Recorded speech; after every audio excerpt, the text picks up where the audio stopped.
안녕하십니까. 이번 시간에는 기준소득원액 제도에 대해서 살펴보도록 하겠습니다.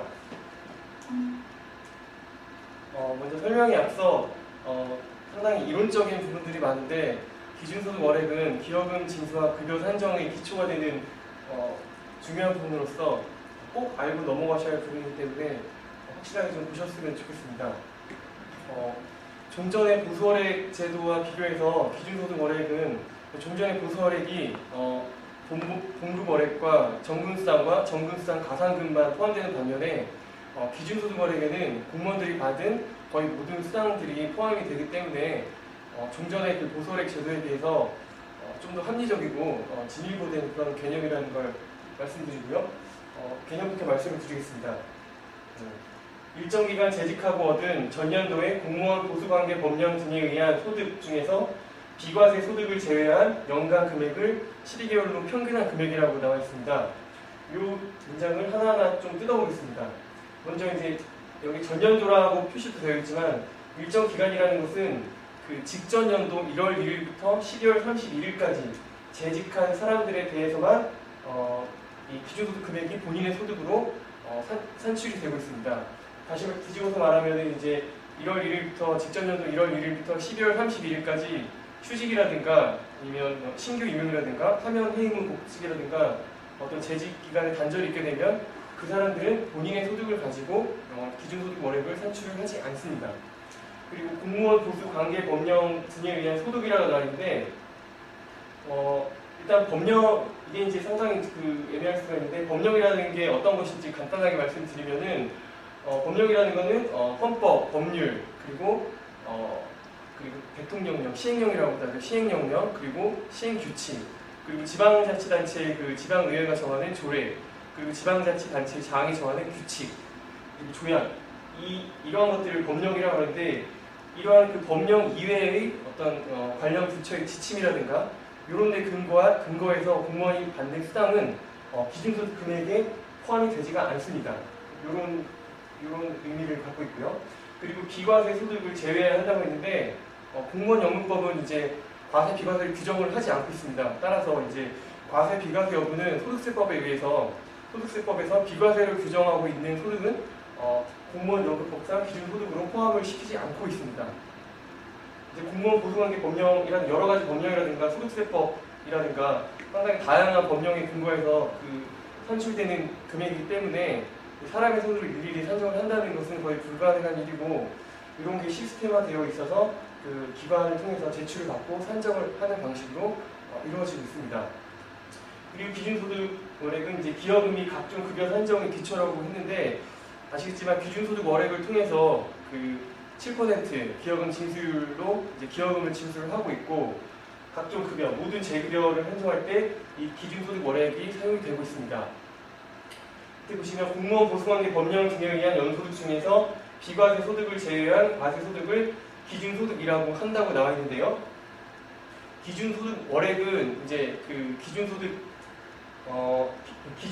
여기서 말하는 기준소득은 기준소득 금액이라고도 하며 공무원 본인이 받은 소득 중에서 이제 기준소득이 포함이 되는 금액을 연개념으로 이제 나타낸 용어이고요.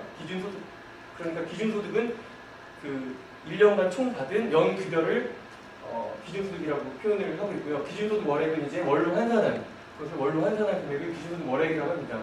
기준소득 원액과 기준소득 금액에 대해서 차이가 무엇인지 알고 계셔야 하고요. 그리고 밑에 보시면 이제 공무원 보수관계 법령을 일부를 제가 여기다 열거를 해놓았는데 굉장히 많습니다. 기본적인 공무원 보수 규정에서부터 시작해서 지방 공무원 보수 규정, 공무원 수당 등에 관한 규정, 법관의 보수에 관한 규칙, 농어촌 등 보건 의료를 위한 특별조치법 시행령, 청원경찰법 시행령, 공익수의사 보수에 관한 법률 시행령 등 굉장히 다양한 공무원 보수 관계 법령이 있고 이러한 법령에 근거해서 받은 보수 중에서 과세가 되는 소득은 기준소득 금액에 포함이 된다고 보시면 되겠습니다.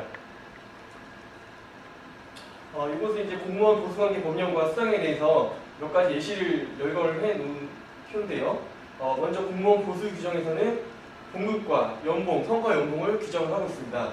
그리고 공무원 수당 등에 관한 규정에서는 정근수당, 정근수당 가산금, 자녀학비 보조수당, 교직수당, 성과상여금, 시간외수당, 야간근무수당, 휴일근무수당, 범죄수당, 업무수당, 연가보상비 이러한 이제 많은 수당들을 열거하고 있습니다.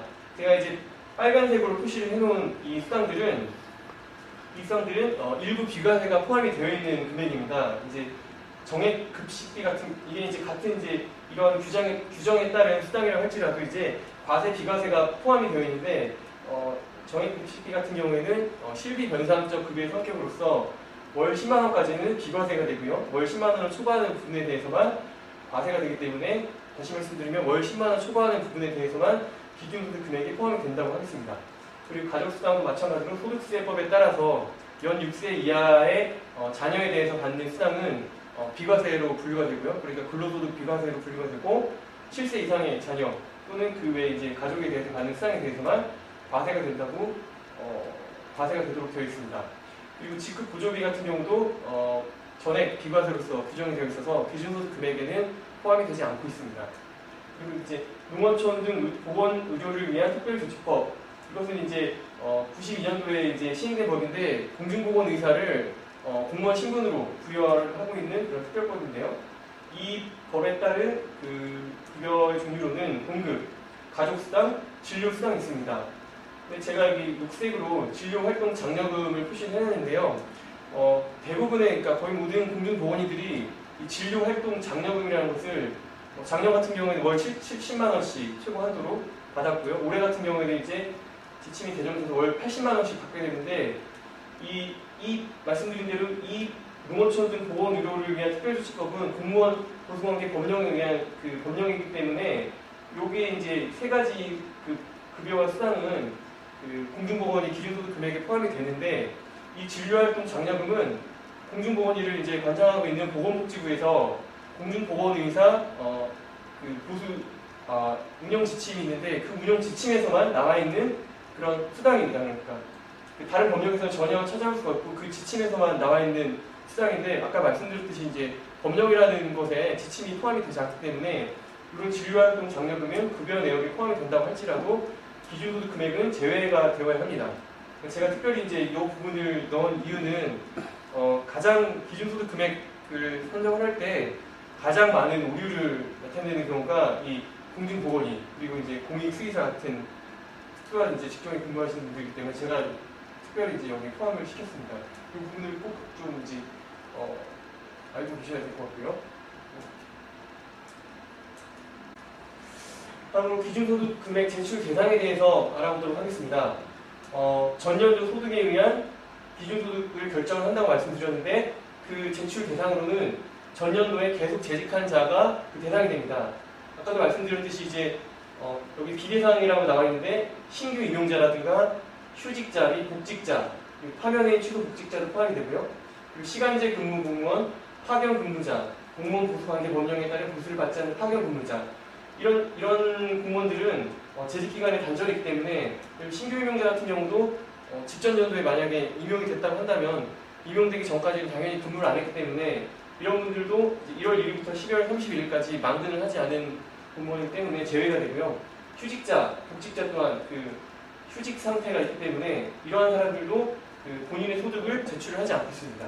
시간제 근무 공무원은 아시겠지만 이제 주당 15시간에서 32시간 이하 근무하시는 국가공무원이라든가 주당 15시간 이상 35시간 이하 근무를 하시는 지방공무원, 그러니까 통상적으로 이제 적게 근무를 하시는 공무원들도 본인의 기준소득 금액을 제출을 하지 않고 있고 파견 근무자 중에서 공무원 보수 관계 법령에 따른 보수를 받지 않는 파견을 하고 있는 공무원분들도 본인의 기준소득 금액을 제출을 하지 않고 있습니다. 이러한 비대상 공무원에 대해서는 다른 방식으로 기준소득 월액을 산출을 하고 있는데 그거는 차후에 말씀을 드리도록 하겠습니다. 그리고 밑에 보시게 되면 징계, 감복, 정직 등 징계를 받은 공무원은 비대상이 아니라고 나와 있는데 징계를 받아서 예를 들면 일정 기간 동안 급여가 감봉이 된 공무원들도 그분들도 급여가 감봉이 됐다고 할지라도 이분들은 본인의 기준소득 소득자를 제출을 해서 본인의 소득을 통해서 기준소득 월액을 산출을 하고 있습니다. 이 부분을 좀 인정하셔야 될 것 같고요. 그리고 기준소득 월액의 적용 기간인데 당해년도 5월부터 다음 연도 4월까지라고 나와 있고 기준소득 월액 및 공무원 전체의 기준소득 월액 평균액입니다. 그러니까 기준소득 월액은 여기 나왔듯이 5월부터 매년 5월부터 그 다음 2년 4월까지 적용을 하게 되고 그 1년 기간 동안에는 기준소득 월액이 변하지 않고 절대 변하지가 않습니다. 따라서 이제 기여금 징수율이 이제 7%인데 그에 따른 기여금도 변동이 없습니다. 이거는 이제 종전의 보수월액하고 다르게 종전의 보수월액 제도에서는 승급이라든가 신분 변동이 있게 되면 그거에 따라서 보수월액도 변하게 되고 그리고 기여금도 이제 바뀌게 되는데 현재 제도에서는 절대로 이제 승진이라든가 전직, 재임용, 호봉승급 이런 거에 따라서 기준소득 월액이 변동이 없고요. 따라서 이제 기여금도 변동이 없다는 것을 꼭 이제 알고 계셔야 할 것 같습니다. 그리고 기준소득 월액뿐만 아니라 이제 기준소득 월액 산출 과정에서 공무원 전체의 기준소득 월액 평균액을 산출하게 되는데요. 이것도 이제 특정 급여 산정 시 기준이 되는 이제 소득 자료인데 이 금액 마찬가지로 당해년도 5월부터 임년도 4월까지는 변동이 없다는 점을 말씀을 드립니다. 기준소득 월액의 결정 및 통보 이 프로세스인데요. 매년 1월 1일이 되면 이제 기관을 통해서 소득 자료를 받기 시작하고요. 그리고 1월 25일까지 행정안전부 장관이 공무원 평균 보수 인상률을 고시를 하고 있습니다. 이 공무원 평균 보수 인상률은 다음에 말씀드리겠지만 기준소득 월액을 산정을 할 때 반영이 되기 때문에 이 사항이 중요한 사항이고요. 그리고 통상 3월 말까지 기관을 통해서 그 모든 공무원들의 대상이 되는 모든 공무원들의 소득 자료를 제출을 받고 있습니다. 보시면 연금 취급 기관에서 저희 공단으로 소득 자료를 제출을 하고요. 그리고 3월 31일까지 소득 자료를 꼭 제출을 해주셔야 하고요. 그리고 소득 자료를 제출받은 다음에 저희 공단에서 소득 자료를 근거로 해서 기준소득 월액을 산정을 하게 되는데 통상 4월 25일 전에 통상 산정 작업이 완료가 됩니다. 그렇게 되면 행정안전부 장관이 다시 공무원 전체의 기준소득 월액 평균액을 고시를 하고 있습니다. 매년 4월 25일까지 고시를 하게 되는데요. 이 평균액 또한 아까 말씀드렸듯이 이제 특정 급여 산정 시 그 기준액이 되기 때문에 이거를 꼭 알고 계셔야 하고요. 그리고 5월부터 그 기준소득 월액이 적용이 된다고 말씀드렸는데 그러니까 5월부터 기여금액이 달라지게 되고 급여 산정액도 달라지게 됩니다. 따라서 5월 보수 지급일 전에 통상 5월 초에 저희 공단이 기준소득 월액 산정 작업을 완료를 하고 그 산정된 그 결과를 연금 업무 지원 시스템에 업로드를 해놓으면 연금 담당자분들께서는 업무 지원 시스템을 통해서 그 자료를 다운을 받아서 각 기관의 인사급여 시스템에 그걸 심어줌으로 인해서 기여금 징수라든가 특정 구조급여 지급 시 이렇게 활용을 하게 됩니다. 여기까지가 기준소득 월액의 산정 및 통보 프로세스였습니다.